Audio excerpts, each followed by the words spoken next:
Good afternoon. This is Joanne Spetz at the University of California, San Francisco, welcoming you to today's webinar titled The End of the Shortage, Emerging Trends in California's RN Labor Market. I'm happy to introduce today's presenter. I will be one of the presenters today. I'm at the Philip R. Lee Institute for Health Policy Studies, as well as the Center for the Health Professions at UCSF. I'm here with my colleagues, Teri Hollingsworth, who's at the Hospital Association for Southern California. She's the Vice President of Human Resources Services there. And Judy Berg, who's the Executive Director of the California Institute for Nursing and Healthcare. Our goals for today are to talk about how the economic recovery is affecting demand for registered nurses in California. Specifically, we're going to look at how chief nursing officers perceive the current RN labor market. We'll look at some of the latest hospital vacancy and turnover data, and we will look at how recently graduated nurses report that they are faring in the labor market. We'll conclude by discussing next steps for ensuring an adequate nurse supply in California. This work is a collaboration of multiple organizations. We'd like to acknowledge the funding support of the Betty Irene Moore Nursing Initiative, which is at the Gordon and Betty Moore Foundation. We greatly appreciate their vision in moving forward this initiative and this research. This work has been conducted collaboratively between the Institute for Health Policy Studies at UCSF, California Institute for Nursing and Healthcare, which some of us lovingly call SINC, and the Hospital Association of Southern California, which is often called HASC. We'd also like to acknowledge and give our thanks to the California Hospital Association, the Hospital Council of Northern and Central California, Future Sense Incorporated, the Hospital Association of San Diego and Imperial Counties, and then UCSF staff and interns, including Tim Bates, Leela Chu, and Jesse Smith. So what is going on in our nursing labor market in California? Well, we've had reports of nurse surplus from 2009 until the present, and newspaper stories have been published about new graduates who are unemployed. The shortage, however, may not have ended in some states. We still hear stories that nurses are in high demand in Arizona, Texas, Nevada, and other states. We are now hearing emerging reports of shortage in a broader area of the country, and often these are accompanied by anecdotes about using more contract nurses. It sounds like there may be some potential mismatch between the needs of employers and the skills of nurses available in the labor market. So we're wondering what is going to happen next. Is the economic recovery changing the labor demand and supply situation? And how is the Affordable Care Act changing the situation? So we'll begin by looking at how the economic recovery is affecting demand for RNs in California and how chief nursing officers perceive the current labor market.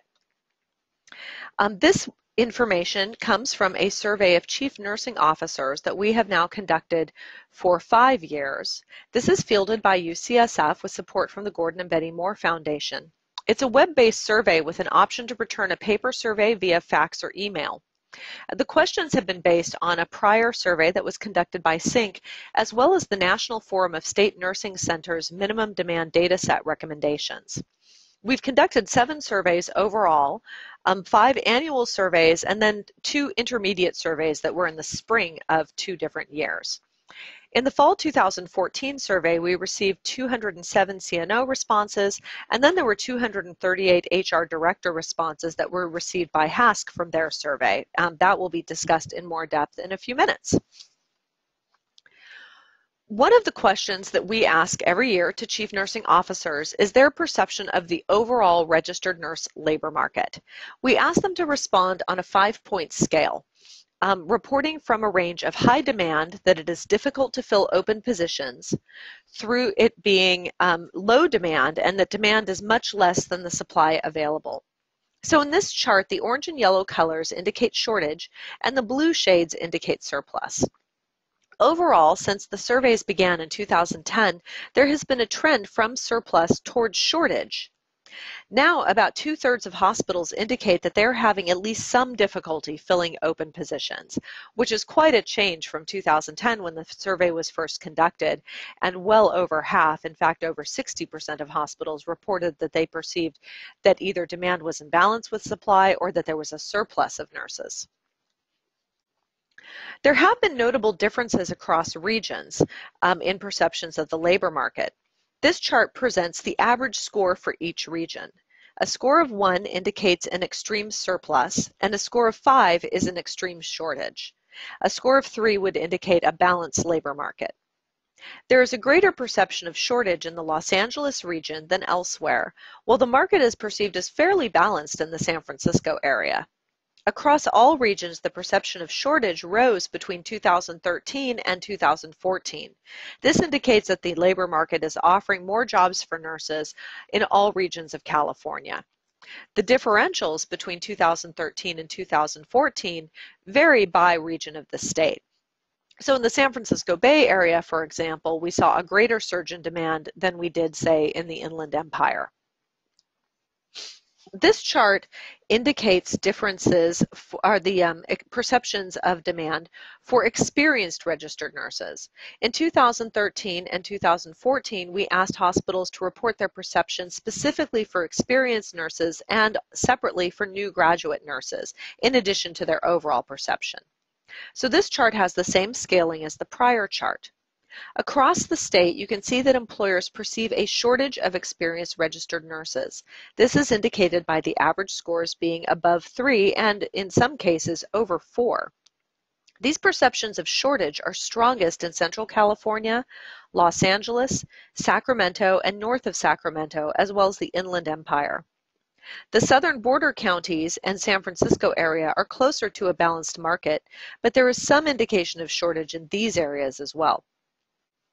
Employers most often noted that they're looking for RNs with experience in the operating room, emergency departments, labor and delivery, and intensive care. There's been some worsening of the perceived shortage in much of the state, most notably in the San Francisco area, which went from a surplus of experienced RNs to a slight shortage, as well as Central California and the Sacramento and northern regions. In contrast, here are employers' perceptions of the labor market for newly graduated RNs. In all regions of the state, employers perceive a surplus of new graduates.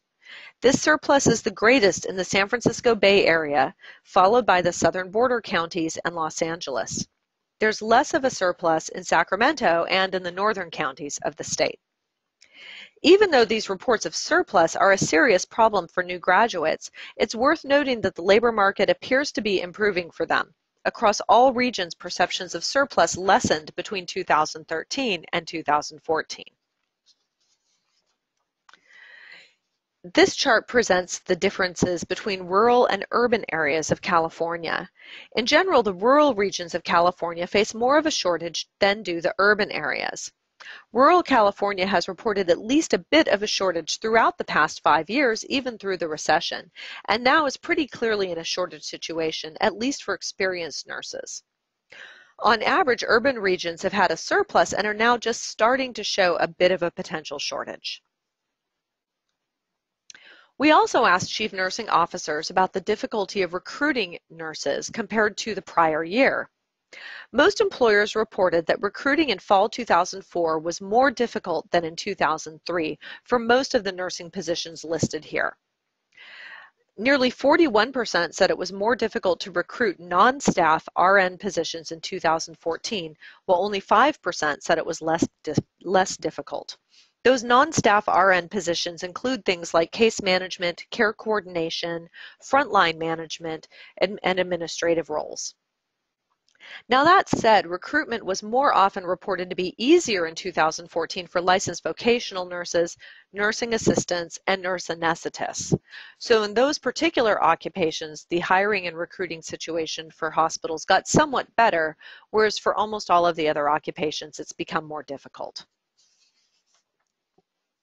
We asked chief nursing officers and employers about their perception of changes in employment in the past year, whether they had increased their employment or decreased their employment.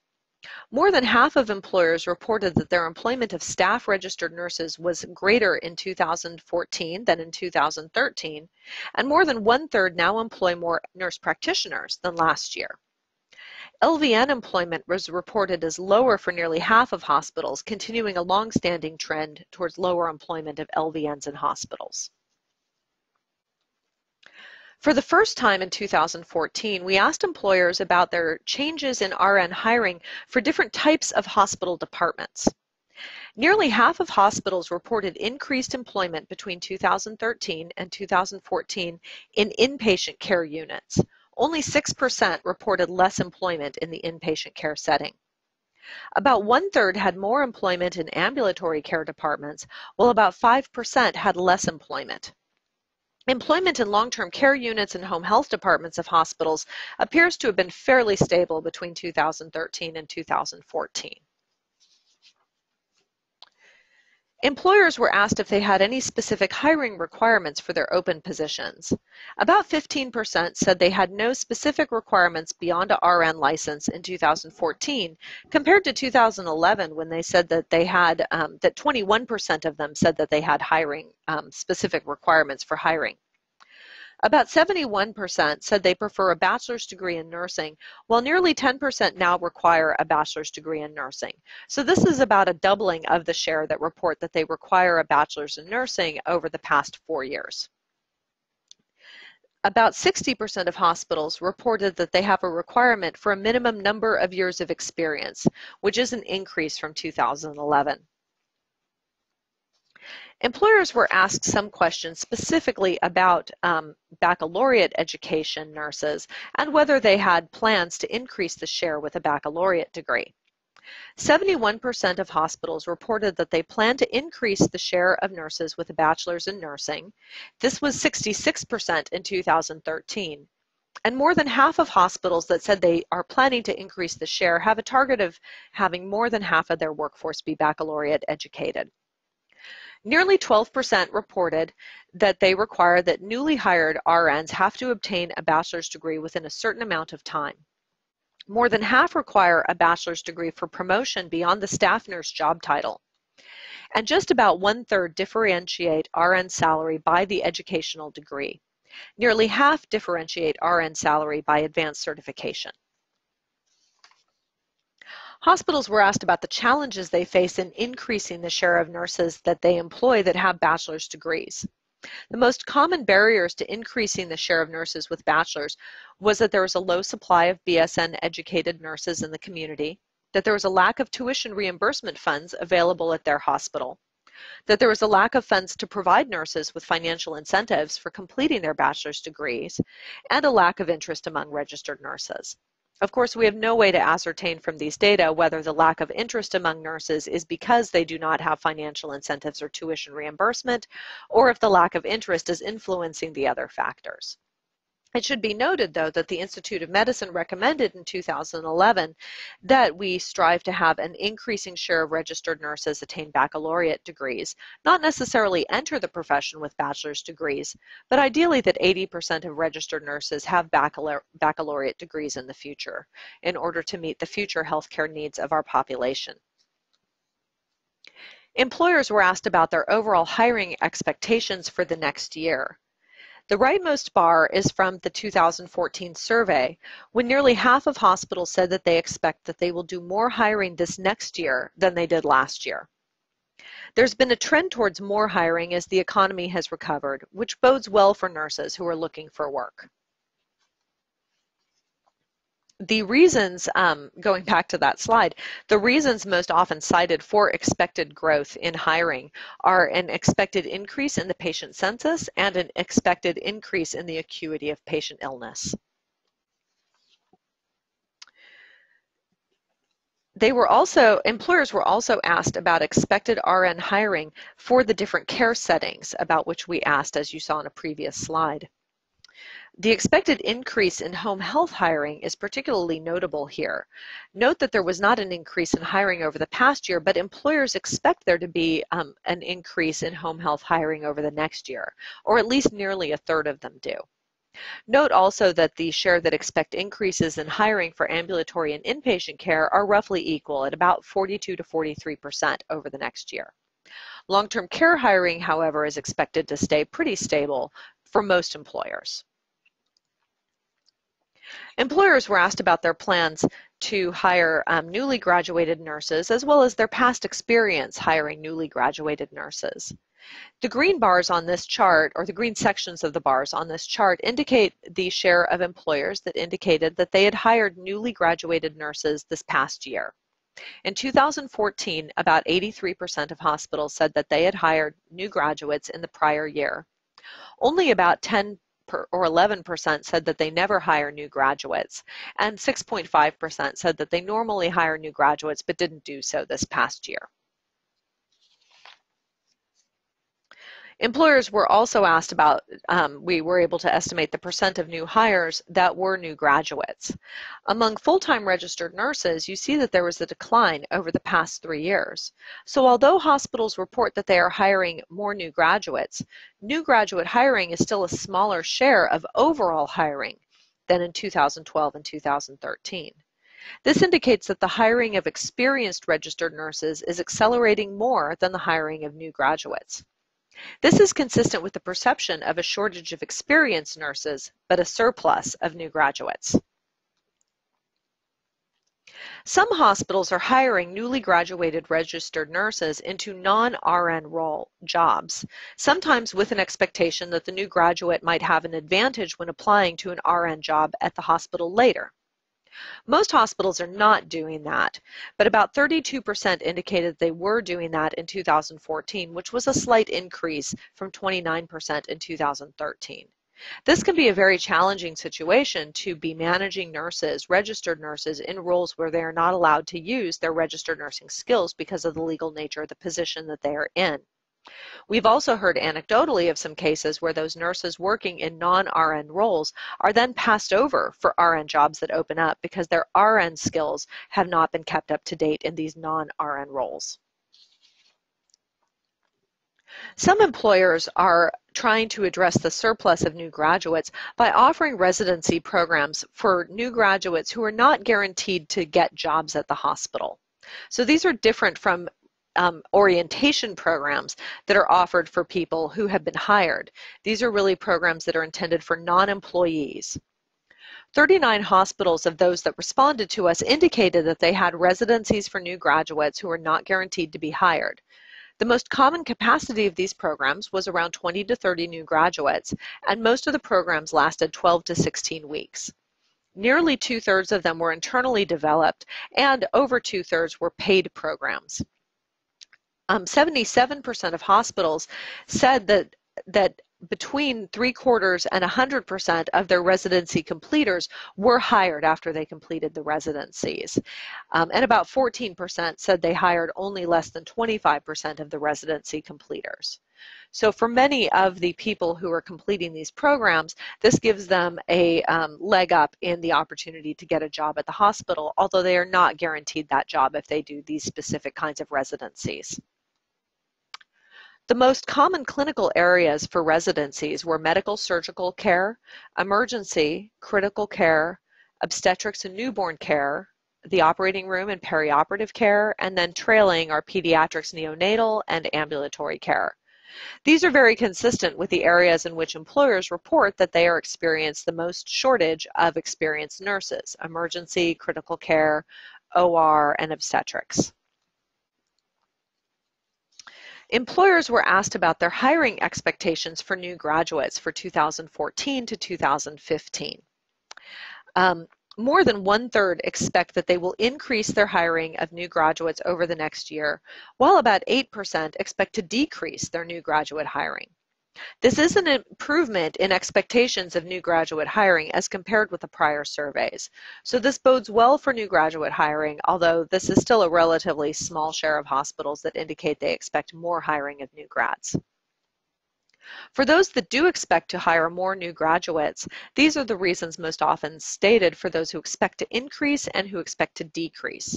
For those who expect to increase their hiring of new grads, it's because they often anticipate that there will be fewer experienced registered nurses available to them in the future. that they are establishing partnerships with academic programs to create pipelines to meet their needs more effectively, and that they are expanding their own clinical programs and offerings, so they will need to do more hiring. Among the hospitals that expect a decrease in new graduate hiring, the two most oftenly stated reasons were that they think that there are too many new graduates in their organization already and they simply cannot absorb more, and that the cost of transitioning new graduates into their practice is simply too high. Now I'd like to pass the presentation over to Teri Hollingsworth to talk about the latest hospital vacancy and turnover data. Great. Thank you so much, Joanne. HAS is pleased to be a partner with UCSF and SYNC on this presentation of the RN labor market information. The information that I'll be presenting to you today comes from the third quarter 2014 Healthcare Workforce Report. Let me first start by providing you with some background information on this survey. The Healthcare Workforce Survey is a collaborative effort of the Hospital Association of Southern California, UCSF, SYNC, CHA, and FutureSense, Inc. The survey is designed to collect workforce data from hospitals across the state, including turnover, vacancy, and new hire information. We collect data each quarter from hospitals and produce a final report to help hospitals make more strategic workforce decisions. The information also assists the association in our advocacy efforts. In this latest report, in the 2014 third quarter report, we collected information from 238 general acute care hospitals. The survey was also conducted online and was sent to HR directors within member hospitals across the state. Next slide, please. In this particular slide of quarterly turnover of full-time personnel, we're seeing that staff RNs and LVNs have seen an increase in their quarterly turnover from fall of 2013 to fall of 2014, returning to similar levels that were in 2012, while other RNs and aides have seen a decrease in their total turnover rates. This could be caused by the general trend of facilities seeking to retain more experienced nursing personnel than hire new grads or less experienced candidates. Other RNs are returning to 2012 levels. Next slide, please. We're seeing in this slide of quarterly hiring and full-time personnel a large increase in hiring of staff RNs in 2014 compared to 2013. Experienced RNs are constantly in high demand, and many could be attracted to facilities that offer higher pay. Stronger economy, continued consolidation of healthcare organizations are also attracting new employees. We're seeing a modest increase in LVN hiring compared to 2013, and other RNs and aides are seeing a decrease in their fall quarterly hiring numbers from 2014 to 2013, and are reaching back to 2012 levels. Next slide, please. The percentage of RN vacancies is experiencing a general increasing trend from the fall of 2010 to the fall of 2014. The RN workforce is aging rapidly year over year. Facilities are losing experienced RNs and are not able to rehire new ones to take their place as the supply of experienced RNs is shrinking. Newly graduated, less experienced RNs are in large supply, but are not preferred by facilities who are looking to fill many of these vacancies. Hospitals are also reporting experiencing difficulty in finding qualified specialty RNs. Next slide, please. Similar trends to the 2014 MORE report for all the positions listed. We're seeing here that part-time new RN grads have a very large vacancy rate compared to all other positions. This could be caused by part-time new graduates being moved into full-time positions as the positions become available. New graduates RNs or new graduate RNs are not are not taking available part-time jobs because they prefer full-time work. Next slide, please.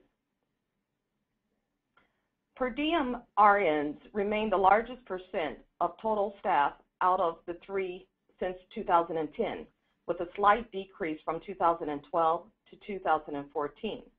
Per diem RNs offer a facility of flexibility and they can respond to fluctuation in census and offer cost savings when the census is decreased and the need for RNs is lower. This is reflected in the prevalence of per diem over the contract and agency RNs. So with that said, I'd like to now turn it over to Judy Berg. Thank you, Teri. The California Institute for Nursing and Healthcare is pleased to participate in this webinar and share results from the new graduate hiring survey, which was conducted in the fall of 2014. This is a survey that we've been doing with our partners for several years with a generous funding from the Kaiser Permanente Fund for Health Education at the East Bay Community Foundation. Our partners in this work are the UCLA School of Nursing, the California Board of Registered Nursing, the Association of California Nurse Leaders, and the California Student Nurses Association. So next slide, please. This slide simply shows you the number of RN graduations per year in California. This data comes from the most recent BRN Annual Schools Report and shows the graduations between August 1st, 2013 and July 31st, 2014. It is quite a spectacular graph when you consider that the number of RN graduations in California have almost doubled over the last 10 years. Quite remarkable. Next slide, please. So the RN graduate hiring survey went to 50% of newly licensed registered nurses in California during a 12-month period of time. There were, according to the Board of Registered Nursing, 6,858 newly licensed RNs in California, and so the survey went out to a random selection of half of those newly licensed nurses. It went out in the form of a letter from the Board of Registered Nursing inviting newly licensed RNs to complete a web-based survey. We had an 18.5% response rate, and you can see the margin of error on the screen. We had responses that roughly mirrored the new graduate population geographically in the state, with a slightly higher response rate from baccalaureate and entry-level master's graduates. Next slide, please. There we go. This is an encouraging slide if you are a new graduate in California. It shows that in the most recent year of survey data that 65.1% of our newly licensed RN graduates in the state are employed in an RN position. And as you can see from the graph, this has been an improvement after several years of stagnation and decline, with some improvements starting in the fall of 2013 and that continuing improvement in the most recent survey data. Next slide, please. There is, however, some regional variation in employment in the state. California is huge, and their regions operate quite differently, as you can see. San Diego, interestingly enough, has become the most challenging region in the state for new graduate employment. And in fact, in this most recent survey, only half of the newly licensed RNs in the San Diego area were finding RN employment. The Central Coast and Northern California regions also saw decreases in hiring compared to the previous years, which is an interesting phenomenon in both those areas. Interestingly enough, the San Francisco Bay Area, which has historically been the most difficult area for new graduate RNs to find employment, saw a significant improvement in the percentage of new graduates finding employment, and over half now of newly graduated licensed RNs in the Bay Area are now finding employment. Of course, the area of the state which has consistently shown to be the area where the highest percentage of new graduates are finding employment continues to be the Central Valley of California, where 87% of the newly licensed new graduates were finding employment as registered nurses. We also saw significant improvements in the LA Ventura area, which, as I mentioned earlier, is quite encouraging. Next slide, please. We do note that employment does vary by education, and this is quite consistent with the employer data that Joanne was sharing earlier. There is a significantly greater percentage of employment for baccalaureate grads than for our associate degree graduates. Of very significant interest is the fact that entry-level master's graduate employment rates dropped in 2014. I'm not sure what that is telling us. I'm not sure if that is simply a blip, and we will see a change in that in the future, because typically, as you can see by the historical trend data, the entry-level master's graduates have had the highest employment rates of all. So we'll need to watch that carefully to see what's happening there. Next slide, please.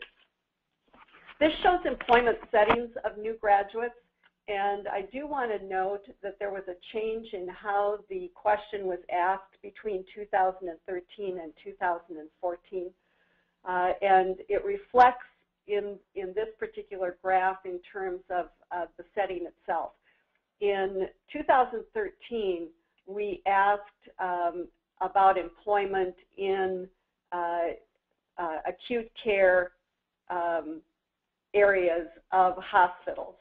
But if you worked in long-term care in a unit that was in a hospital, you would report out in long-term care. If you worked in home health as part of a hospital system, you would report out in home health. That changed in the question for 2014, such that if you worked in a home health department that was part of a hospital, you reported your employment as hospital. So we saw a big increase in hospital employment of new graduates for 2014, increasing from 59% in 2013 to 72% in 2014. However, of that 72%, just over 13% was in other areas of the health system. For example, long-term care, home health, community behavioral, etc. And probably reflects the manner in which hospitals are reinventing themselves into more of a health system which has a broader array of community-based services in addition to their acute care services. The other, you'll note, is a fairly high percentage, and it is made up of things like private offices, school health, occupational health, dialysis centers, urgent care, which are not hospital-based, etc. Next slide, please. For those who are employed, 55, almost 56% are employed within 3 months, which is a significant improvement from the previous year's survey, which is great to see. We also note that 83% are employed within 6 months, and that is 10% better than the previous year. 70%, more than 2/3, are working in their job of choice, which again is an improvement from the previous year. Almost 80% are working full-time, which is a slight increase from the previous year. And in our survey, 21.3% indicated that they had participated in a transition to practice or a residency program, which was almost a 5% decrease from the previous year, and is a worry, is of concern, particularly in light of the Institute of Medicine Future of Nursing recommendations related to the need for transition and residency programs for newly licensed registered nurses. Next slide, please. For those who are not employed, these are the reasons that were given. Number one reason, a bit of a catch-22, is because they have no experience. The next most often stated reason is that there's no position available, or that a BSN is preferred or required. We're starting to see that more frequently than we saw before. Of interest, new to the list is this one on the bottom, and that is low GPA. It isn't even 1%, but we did not see that on previous surveys. So we're just beginning to see employers beginning to take a look, not just at the fact of licensure and the fact of graduation, but what the GPAs were while people were in school. Next slide, please. So we asked, what are newly licensed nurses who are not employed, what are they doing? Well, several of them are working in non-nursing, non-healthcare jobs, often in those same jobs that they were in while they were in school. They're working in healthcare, but not as an RN. And Joanne referenced that earlier as well, that there are some employers who are hiring newly licensed registered nurses into positions that don't require that RN license, with hopes that that will be a stepping stone to an RN position. Almost a fifth, a little more than a fifth of the unemployed RN newly licensed graduates are continuing their education. Some are volunteering. And then this other category typically was a mixture of the categories that you see there. Continuing education and also volunteering, working in healthcare and also continuing education. So continuing education is quite a common theme with the unemployed new RN graduates. And next slide. This is a slide that's just slipped in here as a reference point as well. Schools of nursing in the school survey are asked about the employment of their graduates. And you can see some trends over time here, but this tracks pretty consistently the 2013-2014 data with what we saw in our survey. We saw a 65.1% employment rate. The deans and directors were indicating that they were seeing about a 68 to 69% employment rate. And so now I'm going to turn it back to Joanne to address the second goal for this webinar, which is to identify next steps for ensuring an adequate supply of nurses. Well, thank you, Teri and Judee, for your presentations and your hard work on the data that underlies that information. I think anybody who has sat through this webinar thus far can see that there's a lot of consistency in the data and what they tell us about what is happening in the workforce, that the new graduates' perceptions or experiences and difficulty finding work are very consistent with what employers are telling us, both in terms of their perceptions as well as the data that they shared with HASC on turnover and vacancies. So what is happening right now? Well, there is a sense of current and anticipated job growth, and that inpatient care growth is happening due to higher census as well as higher acuity, and that there also is some growth in ambulatory care employment and demand for registered nurses. It's very interesting, though, with respect to the ambulatory care growth, because as much as we do expect with the Affordable Care Act that there will be increases in demand for ambulatory care, the hiring surge for nurses seems to have started more in the inpatient care departments, and we expect that inpatient care growth is going to continue to be fairly strong. We are starting to see the signs of early shortages. Experienced nurses appear to be in short supply, especially in some of the specialized departments. This is a pattern that we have seen in previous shortages when they have emerged. The anecdote is that we will see shortage reports start on the coasts and in the specialized departments, and then gradually those reports of shortage fill out to all the departments of hospitals and fill into the center of the country. We'll see if that historical pattern continues to hold for this next recovery of the labor market. But if it does, this could suggest that we are moving into a period of shortage again, or at least a more balanced labor market. We do still have a reservoir of recent graduates who are still unemployed, and we need to think about how to address this. So the concerns for workforce policy include a few for California.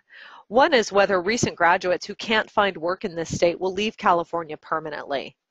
If you recall, we have nearly doubled the number of graduates from California nursing programs over the past decade, and many of those programs are in public universities and community colleges. So those programs represent a significant investment by our taxpayers and by our public educational institutions in order to ensure an adequate workforce. If those new graduates leave California because they can't find jobs here, that is really a sad thing, because that was an investment of our resources in order to ensure an adequate supply. And if when we need those nurses in the future, they're not willing to come back, then we've really lost that investment. So we need to think about what education changes are needed to ensure that new graduates have the right skills so that employers find them the optimal people to employ. And we need to ask whether we can foster opportunities for new graduates to gain on-the-job skills and to pursue additional education. So we have a few recommendations, and I'm looking forward to the discussion part of this webinar because I'm sure that we will hear more, and I will be the first to say that some of our recommendations might be controversial or might be hard to implement. For employers, we recommend that they invest in new graduate hiring. Experienced nurses don't grow on trees. So while employers are all saying we want experienced nurses because we have operating room vacancies, if nobody hires new graduates, then we will never have experienced nurses. That investment has to occur from somewhere, somehow, and really it has to come from employers. In the long term, we would argue that investing in new graduate hiring is going to prove to be less expensive than a shortage. We know from the last shortage, which was exceptionally long and deep, that shortages face a lot of problems. There are high recruitment costs, both in trying to recruit nurses from other states as well as trying to recruit them from overseas. And given the cost of housing and other expenses in much of California, those recruitment costs can be substantial. Trying to convince a nurse who's living quite well in a large house in Texas that they should come to San Francisco and live in a tiny apartment is quite a project. We also know that there are real costs that come from patient care lapses when there is a short staffing situation or difficulty recruiting nurses with the right experience and knowledge levels, and that the costs of rapid wage increases are quite significant. During the last shortage, we saw double-digit wage increases over 2- and 3-year time periods, and those are expenses in our healthcare system that we know we can't very well afford. For educators, we think it's very important that they partner with employers, that they might be able to offer electives in clinical areas of shortages, and partner with hospitals and other employers in order to have those electives offer clinical experiences that are targeted to the clinical areas where employers need the skills. So, for example, if employers locally are saying we need operating room nurses, could a baccalaureate program offer an operating room elective and have the clinical training or the clinical component of that elective occur in a local hospital that needs those skills? We also need to continue to work on streamlining education progression so that nurses who graduate with associate degrees can easily move on to bachelor's degrees when they are ready to do so, and that those who graduate with bachelor's degrees can easily pursue master's degrees or additional specialty certification if they should choose to do that. And policymakers need to maintain our educational capacity. One of the concerns that we have is that when there are reports that there are surpluses of nurses, policymakers may hear that as an opportunity to cut funding to nursing education programs. But the long-term forecast published by California's Board of Registered Nursing indicates that we need to maintain about 10,000 graduates a year, maybe up to 11,000 a year, in order to maintain a long-term balanced labor market and meet the needs that are going to emerge as the baby boomer nurses retire. We also can look at scholarship programs such as the Health Professions Education Foundation programs in order to help encourage nurses to take on positions in places of California where we tend to see more shortages, such as the Central Valley and some of the rural areas. Now, this is ongoing work, so you can keep track of the latest reports and data that we produce from the 3 different surveys that we described here, as well as other surveys that are conducted and other analyses over the future. So there are 2 different websites I will point you to. The first is a website at UCSF, which has got a very simple path to it, rnworkforce.ucsf.edu. This is where we have posted the full report associated with this presentation on the survey of nurse employers. And there is also an interactive dashboard on the findings that you can go to. We also have other data about the supply of nurses in California that come from the Board of Registered Nursing, surveys of registered nurses. The 2014 survey of registered nurses will be presented at the BRN meeting in early June and published shortly thereafter. The annual school survey of the Board of Registered Nursing, we have links to that, as well as other publications and resources. Just to give you a sense about what the interactive data displays look like, this is an example from the demand display, which is from the survey of chief nursing officers.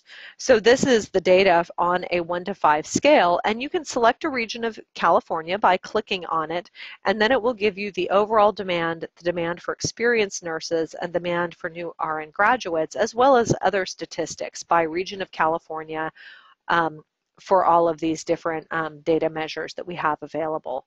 So you may find this useful to you. For example, if you're writing a grant and you want to be able to talk about what the demand for nurses are in your region while you're writing your proposal, you can go to this site to get the information. We do wish that we had smaller area data available to you. However, we are dependent upon the response rates that we get to these surveys.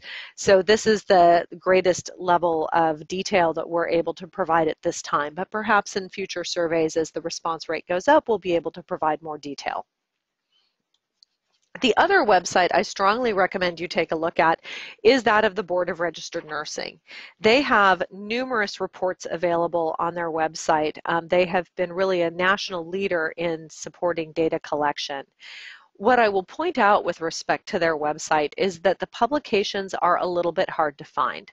So what you need to do to find their publications is click on Forms, which on this screenshot is highlighted gray.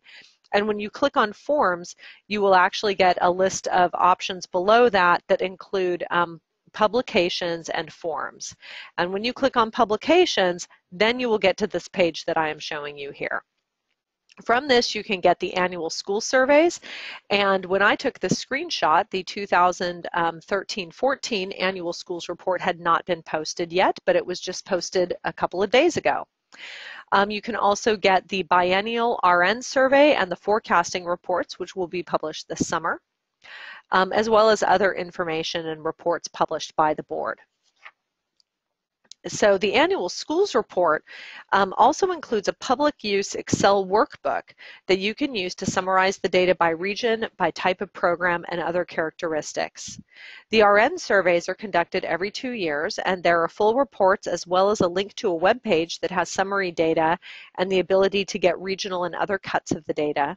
And then RN forecasts, which right now just have statewide reports, but this year we are planning to do regional reports, which will probably be out in the fall. So what is happening next? Well, we are all continuing our collaboration with HASC continuing to do their quarterly surveys on vacancy and turnover, and UCSF continuing to do annual surveys. The 2014 BRN surveys of RNs, which I mentioned previously, will be published later this spring or early summer, and there'll be new forecasts in summer as well. The 2014-2015 Board of Registered Nursing Annual School Survey will be fielded starting in October per the usual annual cycle. Right now they're working on survey revisions as usual for them. So those of you who are on the Education Advisory Committee for the Board of Registered Nursing, we thank you very much for your support of that project for the board. And then the 2015 employer survey will be sent in October. So for those of you who receive that as chief nursing officers, be ready for that to show up in October as usual. So now we'd like to open it up for questions, thoughts and ideas and such. And for questions, please type them in and we will respond to them as best we can. We also did receive one email in advance that I would like to respond to, where we were asked about our perceptions about the relationship in the growth in demand for nurses in California and how that might be related to the rollout of the Affordable Care Act, especially the Medicaid expansion. And the question was specifically that if you are coming from a state that did not roll out the Affordable Care Act in the way that California did, what might other states be experiencing? And so I can say that, you know, at this point, more than half of states have implemented the Medicaid expansions, and it is our sense that, my sense that in the states that have not rolled out the Medicaid expansions, the demand for health services has risen because of the exchanges, but not at the same rate that it has in the states that did the Medicaid expansions.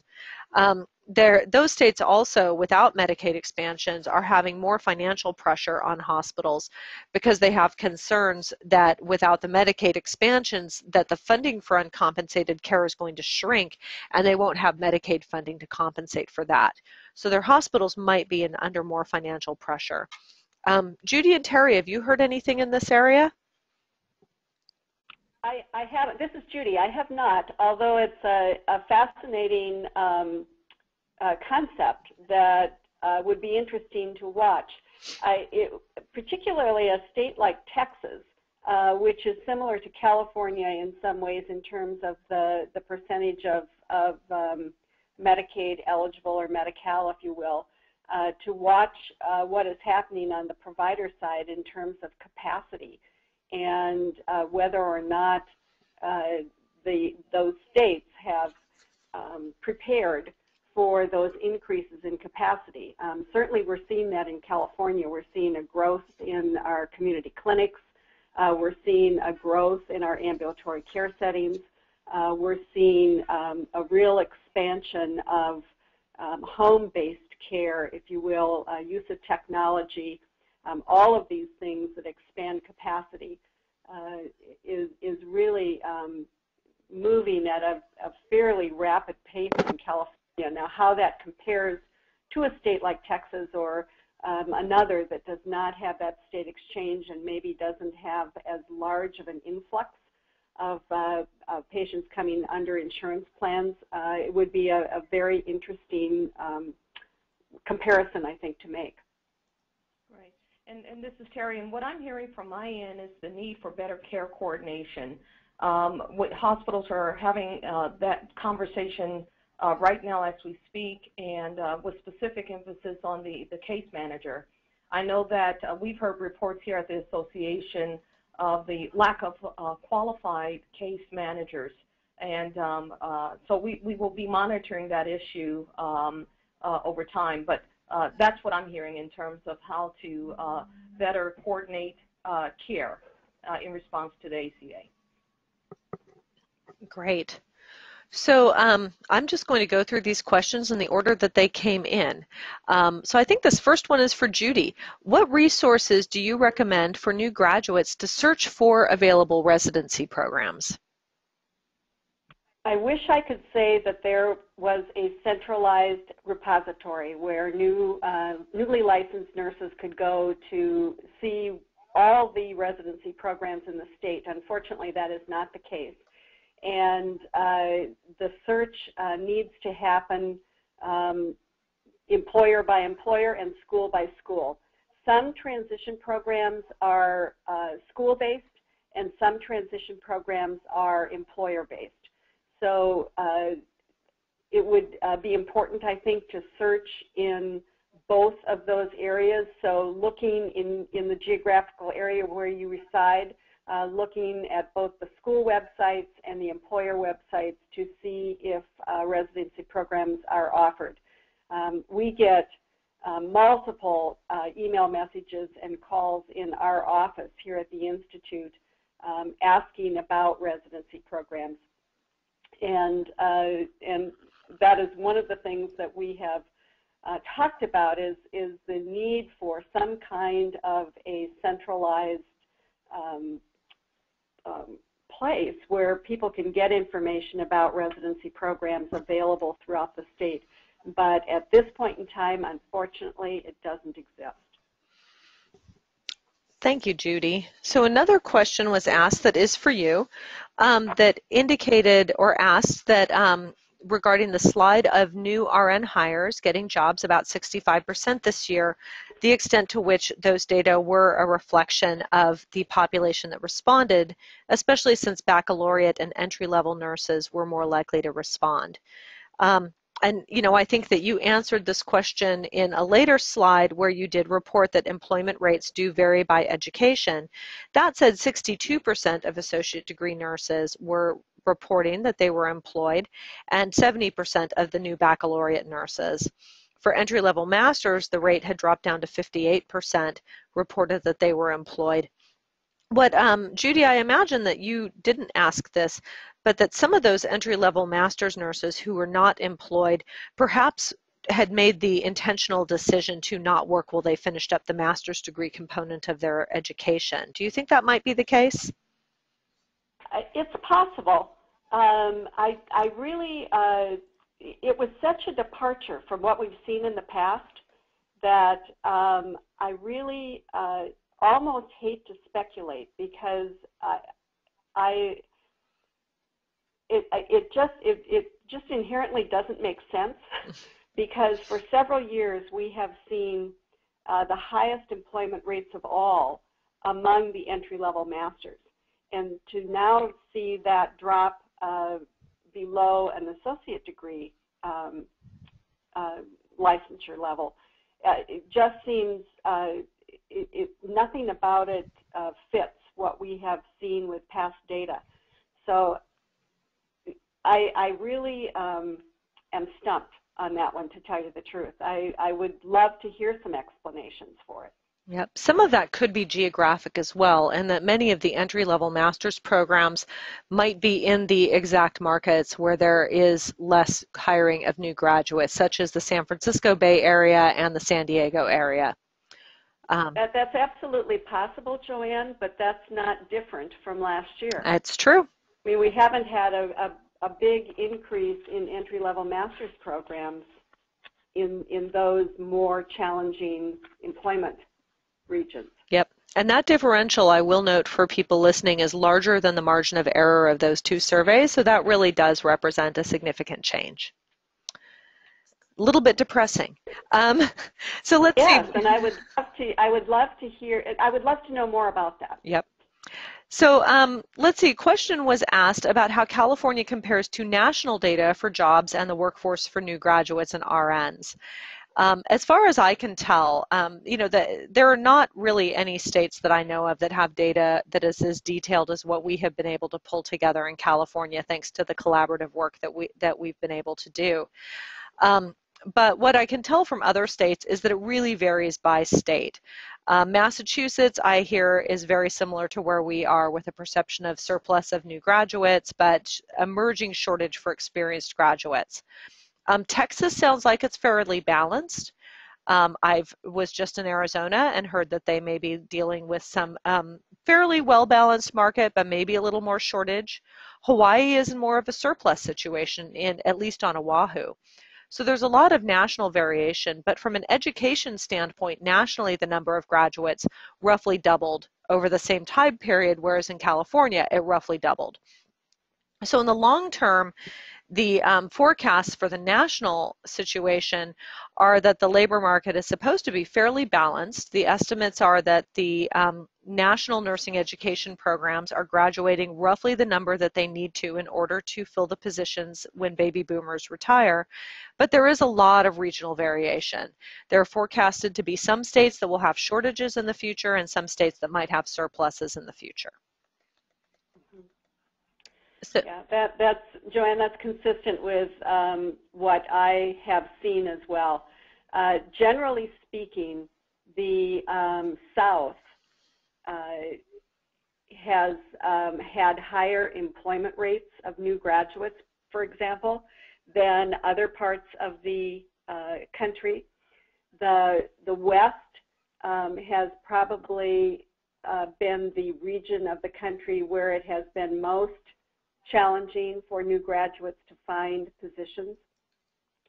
Just broad brush look at the country.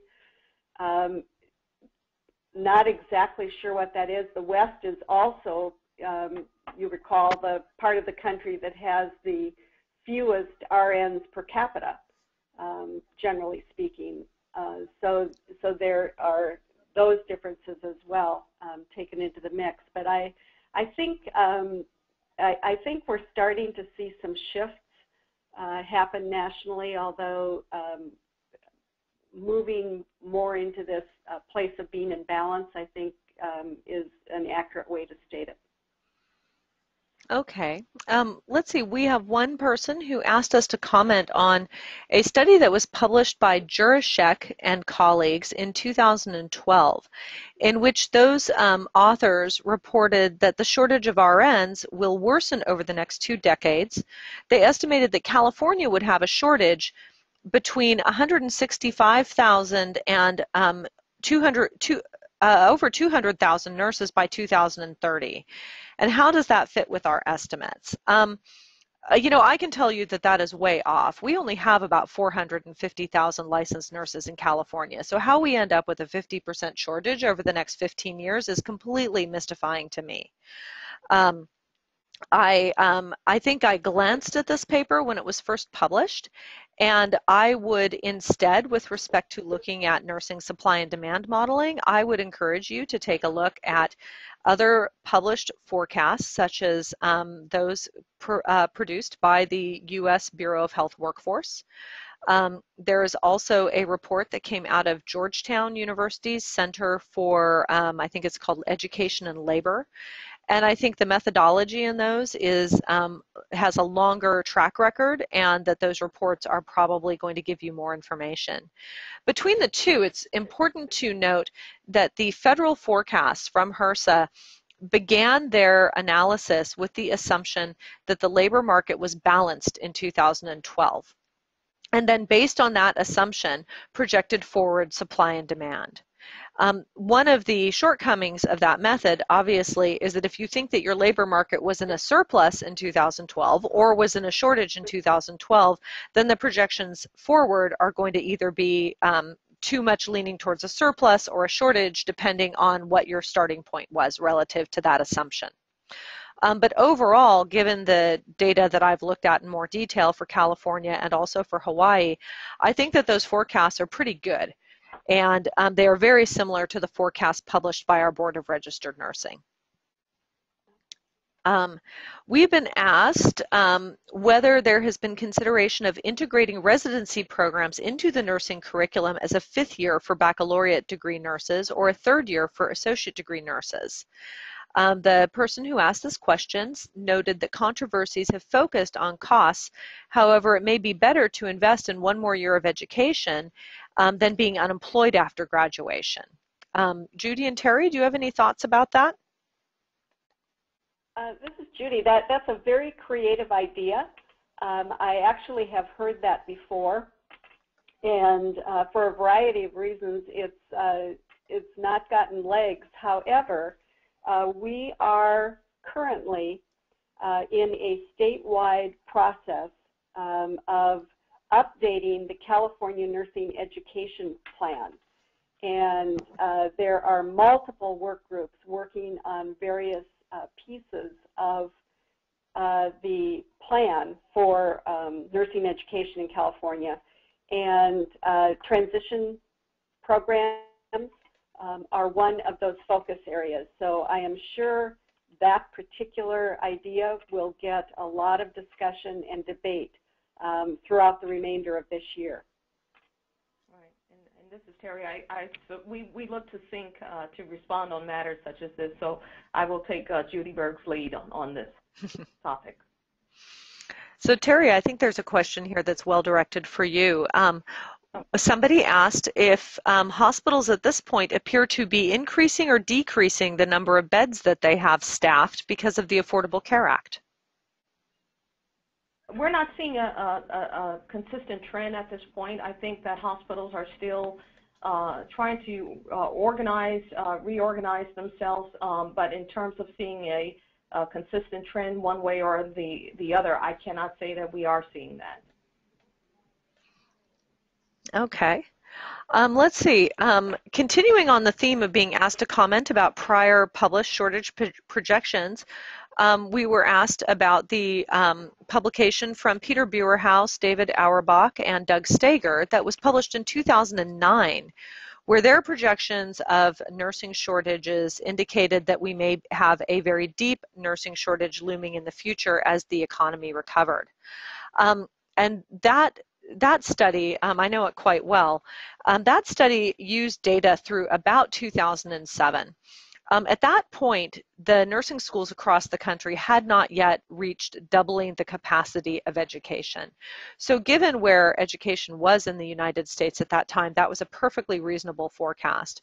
But given the newer data that we have available that indicate both the growth in graduations as well as other research that Peter Buerhaus, David Auerbach, and Doug Steger have done on nurses retiring later in their lives, it looks to me that those forecasts in that initial paper from 2009 were probably too bullish towards expecting shortage. But quite frankly, that's exactly what's supposed to happen. That's not a criticism of their study. When you have a report like that that suggests that there might be a big shortage in the future, the market and the policymakers respond.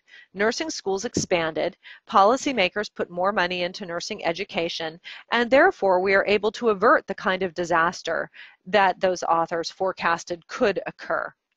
And so similarly now, we know from the forecast that we have put together for the California Board of Registered Nursing and the HRSA forecasts that it looks like we're in pretty good shape. But the caveat is we have to maintain our nursing education levels. And if we allow our nursing education programs to shrink, then we might put ourselves into a position of having a significant, substantial shortage looming in our future again. We've all been through that. I think we would all agree that we'd prefer not to have that happen again.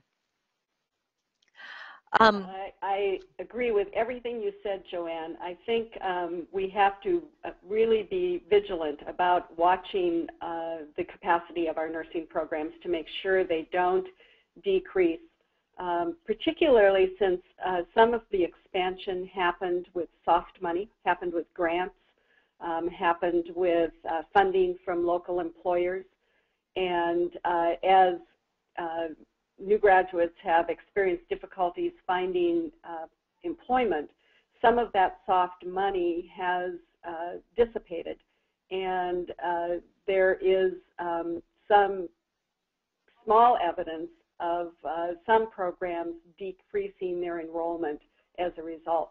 So I think we need to watch it very carefully. Yes, I agree. So a couple of questions came in about, I would describe this as requests or the wish list for future surveys. There was one request that in the future, and to the extent we can do it now, that we identify ambulatory care as an important area of employment, and the sense that there is some increase in demand in that area for registered nurses, so that more data should be available on that. And I would totally agree with you. If we had the resources to survey ambulatory care employers, we would do so. Certainly the survey of new graduate nurses that SYNC does can get information about ambulatory care, and there may be other opportunities for us to collaborate with HASC to extend the kinds of surveys that HASC has done and that we have done to add ambulatory care settings. Related to that was a question about whether behavioral health as an employment area was included in the surveys. It was not included in the Chief Nursing Officer survey. I believe it would have been an employment setting potentially in SINC's survey. Is that right, Judee? Yes, absolutely. And then there is an annual supplement that HASC has conducted with their hospital survey that focuses on allied health employment. Teri, has that included behavioral health workforce classifications? We do have behavioral health facilities participating, but not necessarily classifications that are specific. We capture information regarding the general staff RN position. And that's probably the most common position to our acute care facilities. But beyond that, we do not have any other specialized behavioral health positions captured. Let's see, one person on the webinar noted that we had not mentioned the potential economic benefits to employers in using per diem staff, which may largely surround not having to support the benefit packages for employees. That questioner asked us to comment on that point. Teri and Judee? Teri, you probably want to respond to that one. I do hear anecdotally that employers will occasionally choose to fill a position with a traveler kind of FTE as opposed to putting an employee into that position simply because they're unsure of the need in the future, and it's easier to manage the fluctuation, if you will, in demand with a contract person rather than an employee. But I imagine the same theory would be somewhat true for per diem staff. And Teri, I thought you had a slide. I did. It was actually per diem staff. Slide 33.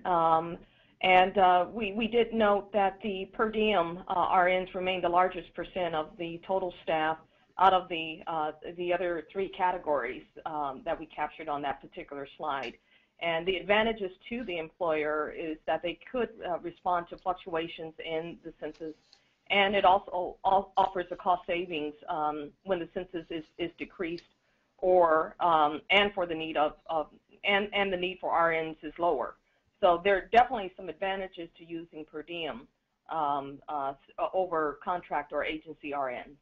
I'll also note from a nurse's perspective that role of being per diem perhaps in the past has had the challenges of not being able to get health insurance benefits and other benefits as easily, but due to the health insurance exchanges under Covered California, it's easier to get that kind of health insurance and some of the other benefits, which thus may make working per diem more attractive to some nurses who want to have more control over their schedules as well, or are willing and able to work flexibly. There was this question specifically for clarification on this slide, Teri, asking for what the distinction is between contract and agency nurses. All right. What I can do is provide the definition, provide that. Unfortunately, I do not have it in front of me, but we do have those terms defined, and I could forward that to the person inquiring about this. Great, great. So if you email us directly, then we can Yes. field that question and have it responded to you. Thank you. There were two questions asked, again, related to specific populations of registered nurses about the extent to which internationally educated nurses are included in these data, as well as what we are finding about nurses retiring and whether they're retiring earlier than the traditional 65-year-old point or later. For both of those questions, I will refer those two questioners to keep your eyes open for when the 2014 Board of Registered Nursing Survey of RNs is published. That survey does include questions about nurses who are educated internationally and what their current employment patterns are. Certainly they are included in part of the employment in the data that we presented. They're not in the survey of new graduate nurses because that survey focuses on graduates who are in California at the time and within a short period of time after graduation. And for retirement, the BRN Survey of Registered Nurses asks questions specifically for those who are not working Why are you not working, with retirement being an option? And then also, when do you plan to retire? Do you plan to retire within the next 3 to 5 years? So I think those questions and the newest data will be available very shortly. And if you don't want to wait, you can go look at the 2012 report, which is posted on the Board of Registered Nursing's website. Let's see, we have a question about the operating room, and let's see, there's a question. I'm going to read the whole thing and see if we can get some feedback on this. It says, when I interview operating room nurses for a new operating room, I'm finding that one specific organization that I won't name offers a much higher rate for RNs than other regional employers and the regional average. And this was confirmed in a recent AORN financial class that was shared with other managers.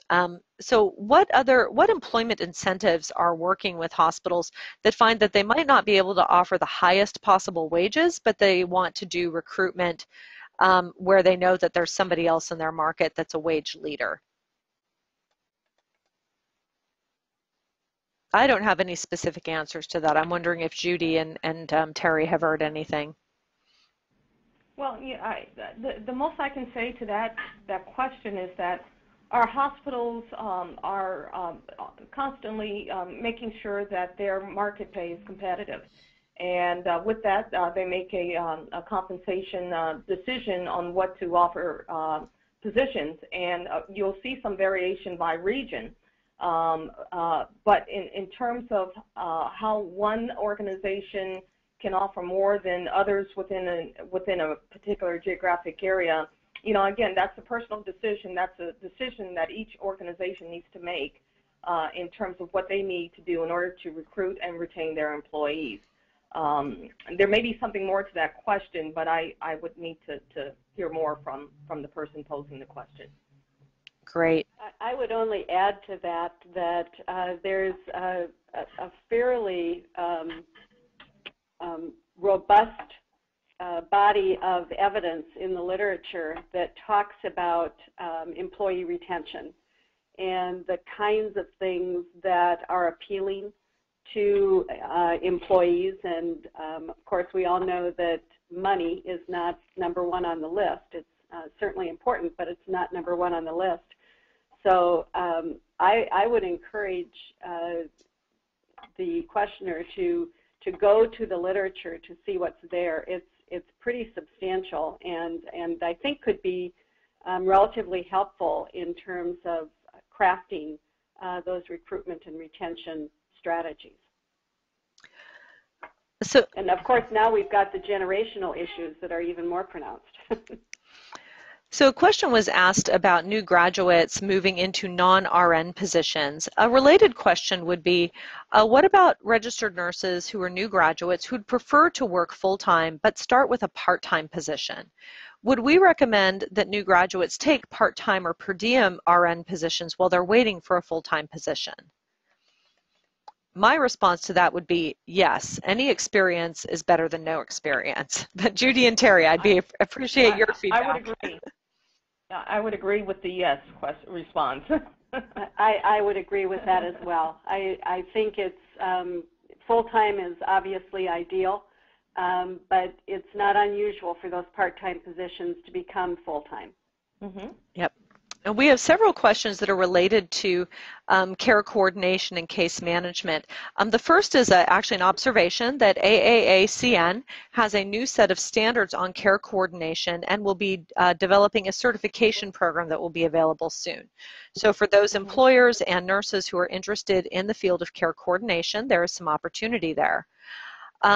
Regarding care coordination, a question was asked about what types of ambulatory care settings are emerging in response to the Affordable Care Act, and then also a question about coordinated care and case management and the extent to which those roles are reporting to nursing departments versus utilization review-oriented departments. Related to, I'll start with the ambulatory care setting question, and care coordination, of course, is one area where we are seeing some emerging independent companies that serve as care management or care coordinators as kind of a third-party contractor. We also are seeing continuing growth of retail clinics as ambulatory care settings.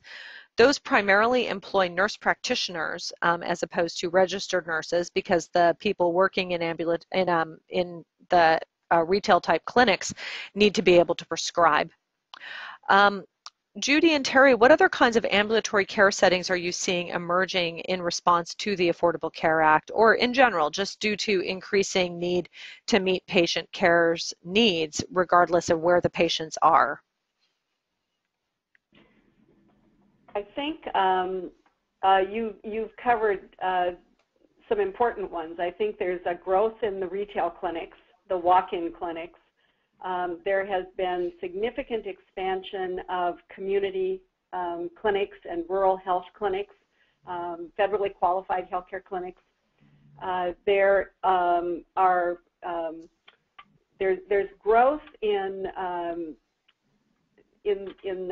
not just hospitals. I think it's coming out of multiple places. It's hospitals, it's insurance companies, it's private companies around care coordination and ensuring that discharges from hospitals are managed such that the individuals being discharged and their families are positioned to be successful in self-management and self-care post-discharge, preventing the need for repeat hospitalizations and so forth. And healthcare systems are establishing structures around that involve care coordination, that involve partnerships with organizations that can provide those support structures in the home setting, community setting. So real growth on that side, I think, as we see this shift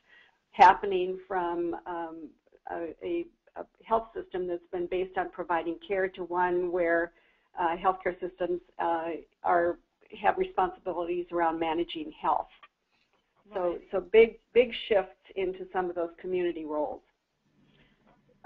With our focus being primarily on hospitals, we recently conducted an informal survey on care coordination. We were curious to know which roles or which occupations in a hospital were responsible for care coordination. And of course, case managers and social workers had the largest number of responses. But we were curious because we understood that there were a variety of different titles that held that responsibility.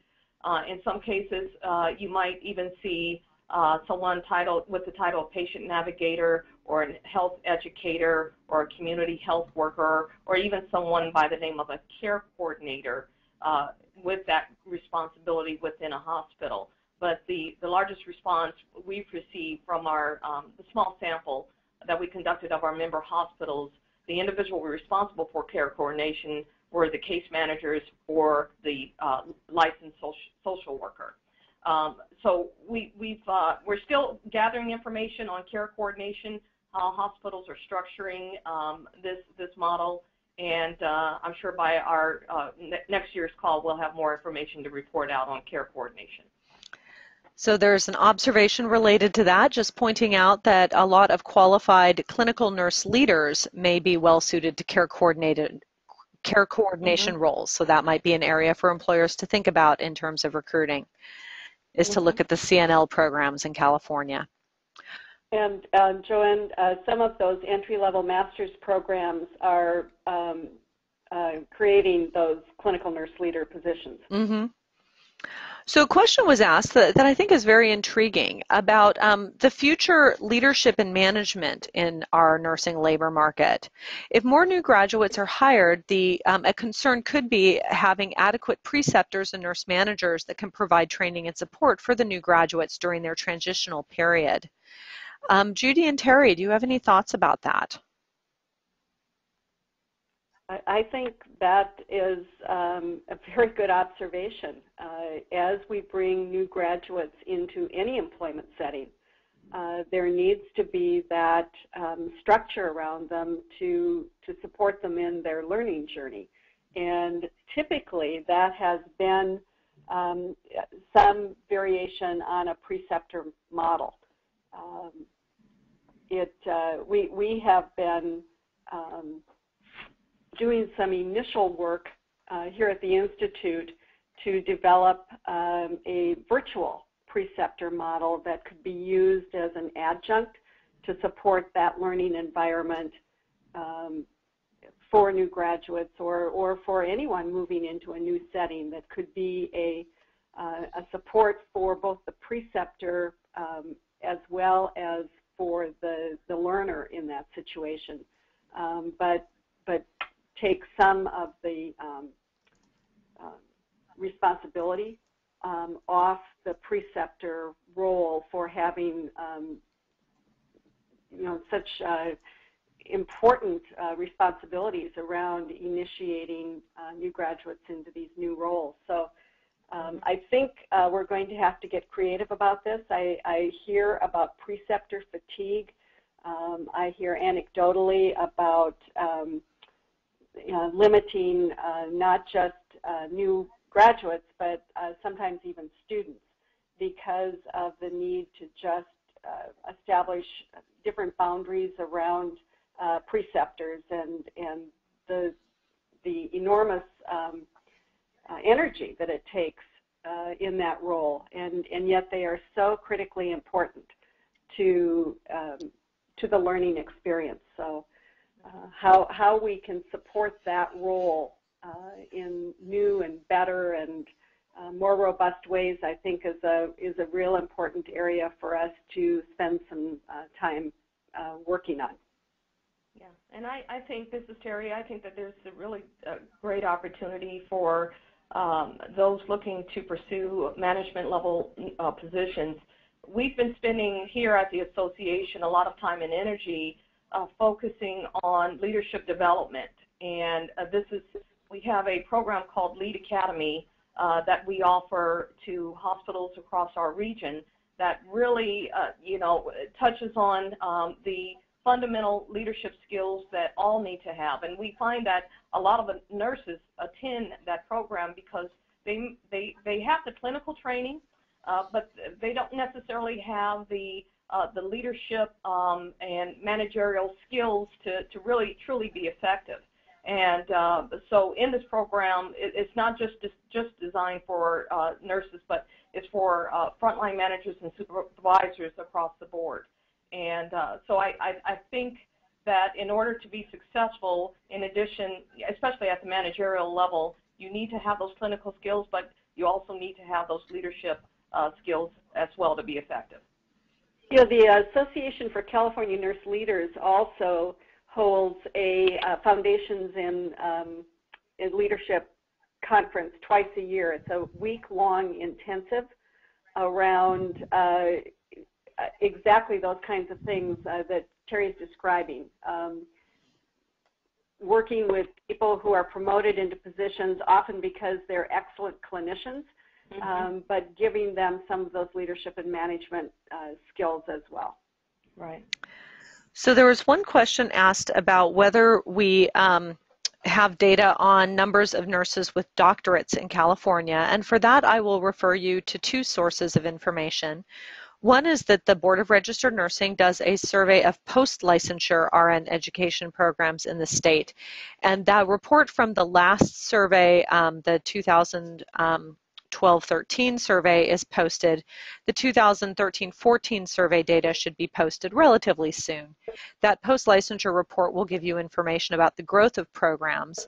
In terms of the growth of numbers of people with those degrees, the 2014 survey of nurses, which will be published this summer, should have that information. So there are a number of comments about the different departments in which there are perceptions of shortage, such as the operating room. And the question was asked of, with employers being reluctant to hire new graduates in those departments, what are some of the strategies that new graduates can undertake, apart from residency programs, to get their foot in the door for those kinds of positions? Boy, good question. I know there's an innovative program, partnership program actually, between Cal State University Los Angeles and Cedars-Sinai Hospital, where students are going to be able to take an optional rotation in the perioperative area, actually working in that area in Cedars-Sinai. And the intent is to expose students to that area and hopefully interest them in a career in that area. But it's a very clever and innovative service academic partnership, I think, to do exactly what the person who wrote the question is inquiring about. And in addition to that, I would also suggest considering the part-time positions that we talked about to get a foot in the door and get some exposure. So I think that those are some really good opportunities there. Well, it is now 1:30. We really appreciate everybody who has been on this webinar for this entire time, but our time has now run out. For those of you who had questions that we were not able to answer, feel free to email them to any of us, and we will do our best to respond. We intend to have the PowerPoint from this webinar posted within the next 24 hours on the website rnworkforce.ucsf.edu, and then we will have the recording of the webinar posted within a week, we hope. We always need to double check that the quality of the recording was adequate, and every once in a while we have to re-record some segment of it if the sound quality is not appropriate. But all of the PowerPoints and the webinar recording will be posted at our website. And then we also will be sending out an email to everybody who registered for this webinar to let you know when the webinar recording is posted. So if you registered and you had to leave early, or you came late, or your colleagues aren't here and you know they want to hear about it, they will receive an email. Thank you very much, everybody. Thank you so much, Teri and Judy. It's always a pleasure, and we'll be doing this again next year. Thank you, everybody. Great.